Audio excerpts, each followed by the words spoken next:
In the ancient Greek tale of Damon and Pythias, we find an illustration of loyalty, sacrifice, and the redemptive power of friendship.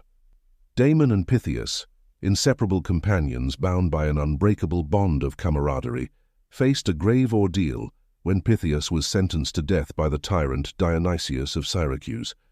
Faced with imminent execution, Pythias pleaded for the opportunity to bid farewell to his loved ones and settle his affairs before meeting his fate. In an act of unwavering faith, Damon offered himself as collateral, vowing to take Pythias's place should he fail to return in time.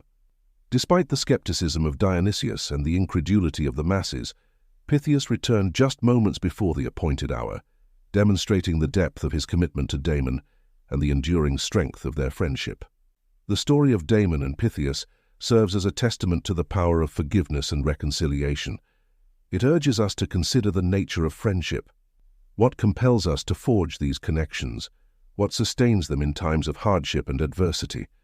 And perhaps most importantly, what drives us to seek reconciliation when these bonds are tested and strained? At the heart of every broken friendship lies a narrative of pain and misunderstanding, a tangled web of emotions that threatens to suffocate the seeds of reconciliation. Yet beneath the surface of resentment and hurt lies the faint glimmer of hope, the possibility of redemption, renewal, and healing. As the ancient Roman philosopher Seneca once remarked, friendship always benefits, love sometimes injures. But how do we begin the difficult journey of healing a broken friendship? How do we bridge the chasm that separates us from those we once held dear? The path to reconciliation is fraught with obstacles, requiring courage, humility, and a willingness to confront the demons of our past. It demands that we set aside our pride and ego and embrace vulnerability as the gateway to understanding and empathy. In the words of Friedrich Nietzsche, it is not a lack of love, but a lack of friendship that makes unhappy marriages. Indeed, the absence of genuine friendship breeds contempt, resentment, and ultimately estrangement. Yet, amidst the ruins of broken relationships, there exists the potential for growth, transformation, and renewal. Central to the process of healing broken friendships is the cultivation of empathy, the ability to see beyond our own perspectives and acknowledge the pain and suffering of others. It requires us to step outside the confines of our ego and embrace the humanity of those we have wronged, extending a hand of compassion and understanding in the face of adversity. Understanding means throwing away your knowledge. True understanding exceeds the boundaries of intellect, encompassing the realm of emotions, experiences, and shared humanity. It calls us to listen with an open heart, to acknowledge our own fallibility, and to extend the olive branch of reconciliation with sincerity and humility. But reconciliation is not merely a transactional exchange. It is an act of healing, a journey of self-discovery and transformation that goes beyond the confines of ego and pride. It requires us to confront the shadows of our past, to acknowledge the pain we have inflicted, and to seek forgiveness with genuine remorse and contrition. In the words of Maya Angelou, I've learned that people will forget what you said, people will forget what you did, but people will never forget how you made them feel.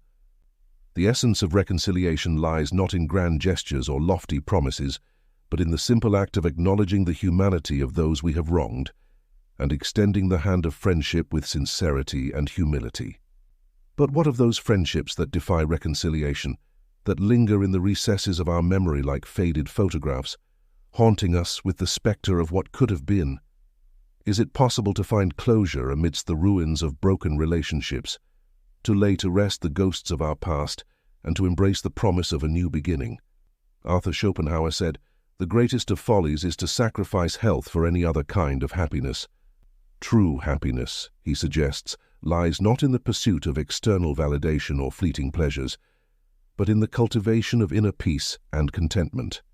It calls us to let go of the burdens of resentment and regret and embrace the power of forgiveness and acceptance. In conclusion, the journey of healing broken friendships is a testament to the enduring power of love, forgiveness, and reconciliation. It asks us to surpass the boundaries of ego and pride and embrace the humanity of those we have wronged, extending the hand of friendship with sincerity and humility.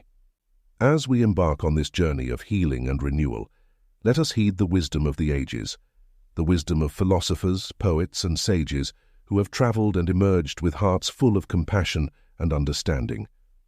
Let us embrace the power of forgiveness and reconciliation and create a future infused with hope, understanding, and shared humanity.